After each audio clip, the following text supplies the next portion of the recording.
ഒരു ദിവസം പതിവ് പോലെ തൻ്റെ മുറിയിൽ മറിയം റളിയല്ലാഹു അൻഹ പ്രാർത്ഥിക്കുകയായിരുന്നു. ഒരു മലക്ക് അവരുടെ മുൻപിൽ പ്രത്യക്ഷനായി. എന്നിട്ട് പറഞ്ഞു, ഞാൻ നിങ്ങളുടെ നാഥനിൽ നിന്നുള്ള ഒരു ദൂതനാണ്. നിങ്ങൾക്ക് ധർമ്മിഷ്ഠനായ ഒരു കുഞ്ഞിനെ നൽകാൻ അയക്കപ്പെട്ടവനാണ്. അവൻ പാപങ്ങളിൽ നിന്ന് വിശുദ്ധനായിരിക്കും.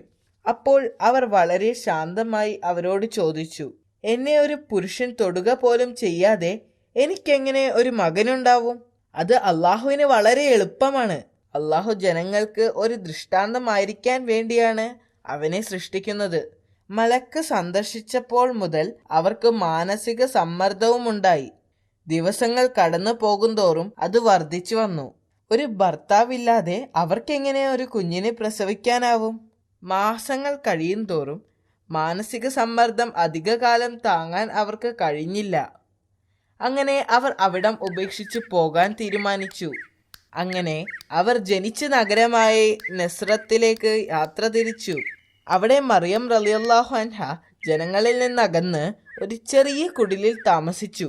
പക്ഷേ ഭയവും ഉത്കണ്ഠയും അവരെ വിട്ടുപോയില്ല. മാസങ്ങൾ കഴിയുന്തോറും മാനസിക സമ്മർദ്ദം മറിയം റളിയല്ലാഹു അൻഹയ്ക്ക് താങ്ങാൻ കഴിയാതെയായി. അവർ അവിടെ നിന്നും നിറവയറുമായി എങ്ങോട്ടെന്നില്ലാതെ വീണ്ടും യാത്ര തിരിച്ചു. അവർ അധിക ദൂരം എത്തുന്നതിന് മുൻപായി തന്നെ അവർക്ക് പ്രസവ വേദനയുണ്ടായി. അവർ ഒരു ഉണങ്ങിയ ഈന്തപ്പനയുടെ താഴെയിരുന്നു.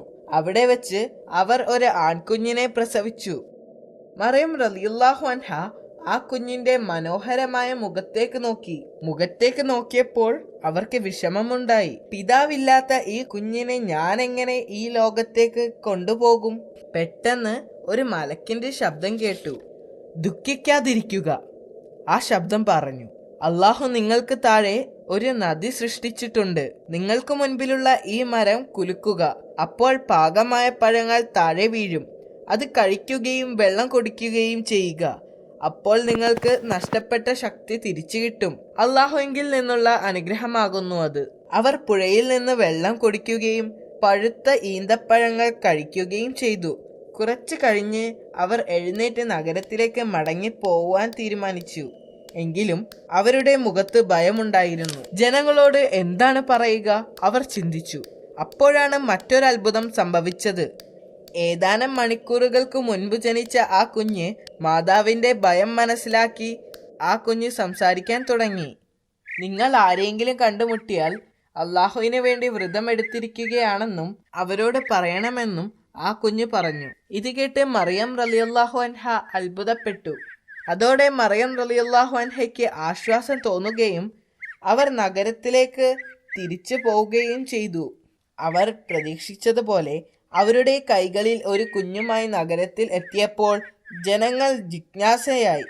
അവർ അവരോട് ദേഷ്യപ്പെട്ടു. നിങ്ങൾ ഒരു വലിയ പാപം ചെയ്തിരിക്കുന്നു. ജനങ്ങൾ അവരെ ശാസിച്ചു. എന്നാൽ അവർ ശാന്തത പാലിച്ചു. അവരുടെ വിരൽ ചുണ്ടുകളിൽ വെച്ച് അവർക്ക് സംസാരിക്കാൻ കഴിയില്ലെന്ന് ആംഗ്യ ഭാഷയിലൂടെ കുഞ്ഞിനെ ചൂണ്ടിക്കൊണ്ട് പറഞ്ഞു. ജനങ്ങൾ രോഷാകുലരായി. ഞങ്ങൾ എങ്ങനെ ഈ കുഞ്ഞിനോട് സംസാരിക്കും? കുട്ടി സംസാരിക്കാൻ തുടങ്ങിയപ്പോൾ ജനങ്ങൾ അമ്പരന്നു. ഞാൻ ദൈവത്തിൻ്റെ അടിമയാണ്. അള്ളാഹു എനിക്ക് വേദഗ്രന്ഥം നൽകുകയും എന്നെ അവൻ പ്രവാചകനാക്കുകയും ചെയ്തിരിക്കുന്നു. കുഞ്ഞ് സംസാരിച്ചു കൊണ്ടിരുന്നപ്പോൾ ആളുകൾ ആശ്ചര്യത്തോടെ നോക്കിയിരുന്നു. ഇതൊരു അസാധാരണ കുഞ്ഞാണെന്നും ഇത് അള്ളാഹുവിൻ്റെ ശക്തിയാണെന്നും ആളുകൾ മനസ്സിലാക്കി. ഇതറിഞ്ഞ് ജൂത പുരോഹിതന്മാർക്ക് ആ കുഞ്ഞ് ജീവിച്ചിരിക്കുന്നത് അപകടമാണെന്ന് അവർ മനസ്സിലാക്കി. ആളുകളെല്ലാം അള്ളാഹുവിനെ ആരാധിക്കാൻ തുടങ്ങുകയും അത് അവരുടെ നിലനിൽപ്പിന് ഭീഷണിയാകുമെന്നും അവർ ഭയപ്പെട്ടു. ഈസാ നബി വളരുന്നതിനനുസരിച്ച് അദ്ദേഹത്തിന്റെ പ്രവചന ശക്തിയും വളർന്നു. അത്താഴത്തിന് അദ്ദേഹത്തിന്റെ കൂട്ടുകാർ എന്താണ് ഭക്ഷണം കഴിക്കാൻ പോകുന്നത് എന്നും അവർ ഒളിച്ചു വച്ചിരിക്കുന്നത് എവിടെയാണെന്നും അദ്ദേഹത്തിന് പറയാൻ കഴിയുമായിരുന്നു. അദ്ദേഹത്തിന് 12 വയസ്സുള്ളപ്പോൾ അദ്ദേഹം തൻ്റെ മാതാവിനോടൊപ്പം ജെറുസലേമിലേക്ക് പോയി. അവർ അവിടെ ഒരു പ്രാർത്ഥനാലയത്തിൽ എത്തിയപ്പോൾ മറിയം റളിയല്ലാഹു അൻഹയുടെ പിടിവിട്ട് ഈസാ നബി അവിടെ ചുറ്റിത്തിരിഞ്ഞു. അവിടെ കുറെ ആളുകൾ ഒരു പുരോഹിതന്റെ പ്രഭാഷണം കേൾക്കുകയായിരുന്നു. കുറച്ചു നേരം അവരുടെ പ്രഭാഷണം ശ്രദ്ധിച്ച ശേഷം അദ്ദേഹം എഴുന്നേറ്റ് നിന്ന് ചോദ്യങ്ങൾ ചോദിക്കുവാനും അഭിപ്രായങ്ങൾ പറയാനും തുടങ്ങി. പഠിപ്പിച്ചുകൊണ്ടിരുന്ന പുരോഹിതന് അദ്ദേഹത്തിന്റെ ചോദ്യങ്ങളിൽ അസ്വസ്ഥനായി. കാരണം അവർക്ക് അതിനുള്ള ഉത്തരം നൽകാനാവില്ലായിരുന്നു. അങ്ങനെ പ്രവാചകൻ ഈസാ അലൈഹിസ്സലാം വളർന്നു. ഒരു ദിവസം അവരുടെ പുണ്യദിനമായ സാബത്തിന്റെ ദിവസം, ആ ദിവസം പ്രാർത്ഥനയ്ക്ക് വേണ്ടിയുള്ളതായിരുന്നു. പ്രവാചകൻ മൂസ അലൈഹിസ്സലാം ശനിയാഴ്ച ദിവസങ്ങളിൽ പള്ളിയിൽ വന്ന് അള്ളാഹുവിനെ ആരാധിക്കുവാൻ നിർദ്ദേശിച്ചിരുന്നു. എന്നിരുന്നാലും സാബത്തിന്റെ പുറകെയുള്ള ഭക്തിയെല്ലാം ഇപ്പോൾ കുറെ നാളായി ഇല്ലായിരുന്നു. പുരോഹിതന്മാർ നൂറുകണക്കിന് കാര്യങ്ങൾ നിയമവിരുദ്ധമായി ചെയ്തിരുന്നു. മരിക്കാൻ കിടക്കുന്ന ഒരു രോഗി ഡോക്ടറെ വിളിക്കുന്നതും വെളിച്ചത്തിനോ ചൂടിനോ വേണ്ടി തീ കത്തിക്കുന്നതുമെല്ലാം ആ ദിവസം വിലക്കുമായിരുന്നു. പക്ഷേ പ്രവാചകൻ അവരുടെ നിയമങ്ങൾ പാലിച്ചില്ല. ഒരു ദിവസം അദ്ദേഹം പള്ളിയിലേക്ക് പോകുന്ന വഴി വിശക്കുന്ന ഒരു കുട്ടിക്ക് പഴങ്ങൾ പറിച്ചു കൊടുത്തു. ഇത് കണ്ട പുരോഹിതന്മാർ ദേഷ്യം കൊണ്ട് മുഖം ചുളിച്ചു. അത് സാബത്തിന്റെ നിയമത്തിന് എതിരായിരുന്നു. വൃദ്ധയായ ഒരു സ്ത്രീക്ക് തണുപ്പിൽ നിന്ന് രക്ഷ നേടാൻ അദ്ദേഹം തീ കത്തിച്ചു കൊടുത്തു. ഇത് സാബത്തിന്റെ നിയമത്തിന് എതിരായിരുന്നു. ഒടുവിൽ പ്രവാചകൻ ആരാധനാലയത്തിൽ എത്തിയപ്പോൾ അമ്പരന്നുപോയി. 20,000-ത്തിലധികം പുരോഹിതന്മാർ അതിനകത്തുണ്ടായിരുന്നു.